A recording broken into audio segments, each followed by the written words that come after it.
Là où est ton trésor, là aussi sera ton cœur. Alors, nous ne savons pas comment se présentait le trésor dans la parabole de Jésus. Il y a trésor et trésor. S'il s'agissait de gros lingots d'or, on a vite inventorié le contenu du trésor.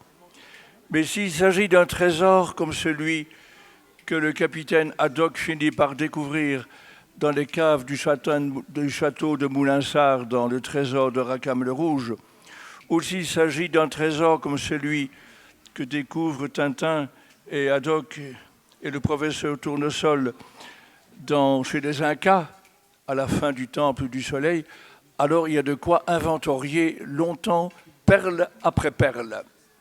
Eh bien, c'est le cas pour nous. Nous vivons d'un trésor, mais un trésor qu'il faut recevoir, qu'il faut accueillir jour après jour. Vous vous souvenez qu'au désert, le peuple hébreu pouvait recueillir la manne, mais il ne pouvait recueillir la manne qui allait le nourrir que pour un jour, sauf le vendredi. On pouvait prendre une réserve pour 2 jours pour ne pas devoir travailler le jour du sabbat. Sinon, c'était jour après jour. Et dans le Notre Père, le sens précis de la demande du pain de chaque jour, le sens précis, c'est « donne-nous aujourd'hui le pain pour aller jusqu'à demain, un jour à la fois », ou comme dit Jésus, « à chaque jour suffit sa peine, un jour à la fois ». La première fois où il est question dans les écrits de Luc de la Vierge Marie, c'est la scène de l'Annonciation.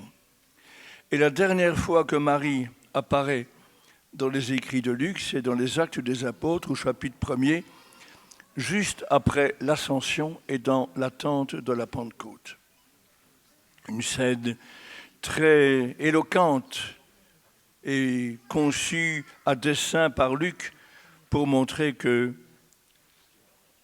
l'Église ne sera vraiment ce qu'elle doit être que si Marie est là au milieu, avec les apôtres et d'autres femmes qui sont présentes dans l'attente de la Pentecôte. Nous ne devons pas nous imaginer que le jour de l'Annonciation, que nous fêtons le 25 mars, que Marie s'est dit, merveilleux, je vais devenir la mère de la seconde personne de la Sainte Trinité, qui va devenir un homme parmi les hommes et que je vais mettre au monde, et je vais devenir la médiatrice de toutes les grâces, et je me trouverai même, comme on l'a entendu hier de la conférence du Père Jean-Noël Doll, je vais même me trouver au-dessus du carré apostolique. Rien de tout ça. Marie a dû découvrir, jour après jour, le contenu de sa vocation et le trésor qui lui était confié. Elle n'a pas tout compris du premier coup. À l'Annonciation, elle est bouleversée en entendant les paroles de l'archange Gabriel. Elle dit un oui radical, total, mais sans pouvoir deviner tout ce que va impliquer ce oui. Et elle va l'apprendre, si j'ose dire, à ses dépens. Après la naissance, dans un contexte quand même particulièrement précaire, où elle doit déposer l'enfant Jésus dans une mangeoire d'animaux, ce qui est fait, elle comprendra plus tard avec Luc que c'était très important. Dès sa naissance, le Verbe de Dieu fait homme est déjà Eucharistie. Il est déposé dans une mangeoire. Luc le souligne 3 fois, parce qu'il sera pain de vie pour tous ceux qui mettront leur foi en lui. À la scène suivante, lors de la présentation de Jésus au temple, c'est un moment de joie pour Siméon, un moment de joie pour Marie et Joseph, et un moment de joie pour l'enfant Jésus qui n'a que 40 jours et qui entre pour la première fois dans le temple. Mais Siméon annonce à Marie que son enfant sera un signe de contradiction et qu'un glaive de douleur lui traversera l'âme. Elle est prévenue que ce ne sera pas rien, que d'abriter ce trésor et d'être la mère de ce trésor.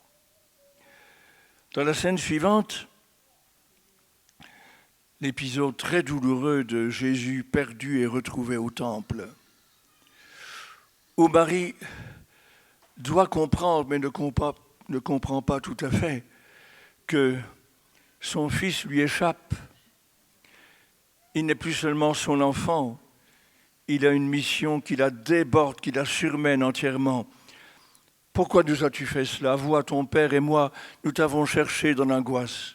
Réponse. Comment se fait-il que vous m'ayez cherché? Vous ne saviez donc pas que je dois être dans la maison de mon père. Marie a dit ton père et moi. Jésus remet les pendules à l'heure. Ne saviez-vous pas que je dois être dans la maison de mon père? Il n'a pas fait une fugue, au contraire, il est resté à la maison de son père, le temple de Jérusalem. Et Luc note, ils ne comprirent pas cette parole. Ni Marie, ni Joseph ne comprennent cette réplique de l'enfant Jésus. Cela reste pour eux un mystère. Jour après jour, il faut accueillir le trésor dans toutes ses dimensions. Il faut du temps pour l'explorer et l'accueillir.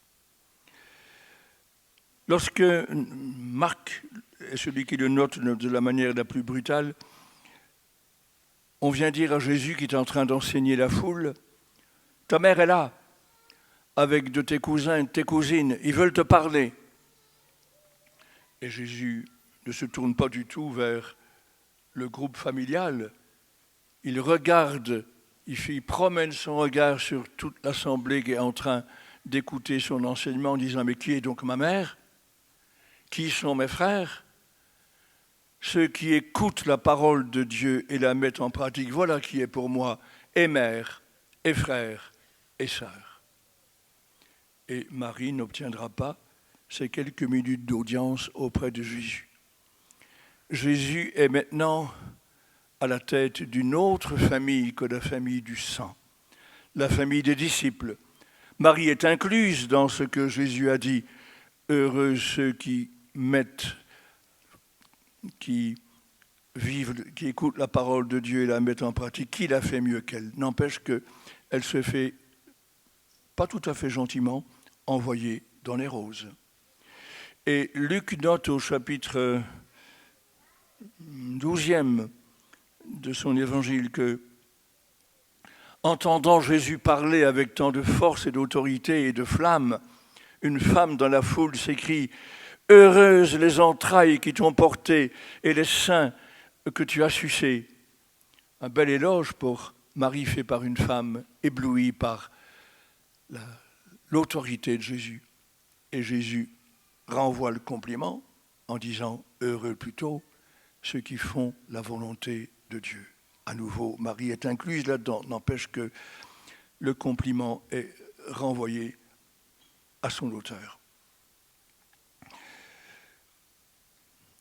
Et cela va culminer, bien sûr, au pied de la croix, où Marie doit unir sa compassion à la passion de Jésus. Elle le fait, accomplissant la prophétie du Siméon, un glaive de douleur te transpercera l'âme. Mais elle ne comprend pas tout. Elle comprendra plus tard qu'elle est la nouvelle Ève et qu'elle représente, symbolise toute l'Église et que son fils est désormais le nouvel Adam. L'itinéraire de Marie a été long et il lui a fallu, jour après jour, progressivement, découvrir le trésor qui lui était confié. Elle l'a compris au jour de la Pentecôte, comme les disciples. Elle a été toute remplie de l'Esprit Saint une nouvelle fois pour comprendre à fond sa mission. Et nous la retrouverons, j'en parlerai sans doute demain, dans l'Apocalypse, drapée de soleil, la lune sous les pieds, couronnée d'étoiles, glorieuse dans la gloire de son Assomption, son trésor de vie étant parfaitement accompli mais toujours impliquée dans les vicissitudes de l'histoire humaine. Elle est dans les douleurs de l'enfantement en même temps qu'elle est dans la gloire de son Assomption. Eh bien, Marie doit nous enseigner à recevoir, accueillir le trésor de notre vie, qui est le Christ. L'accueillir jour après jour. À chaque jour suffit sa peine. On ne découvre pas tout d'un coup. C'est un long chemin où nous sommes accompagnés par Marie et par l'Esprit Saint.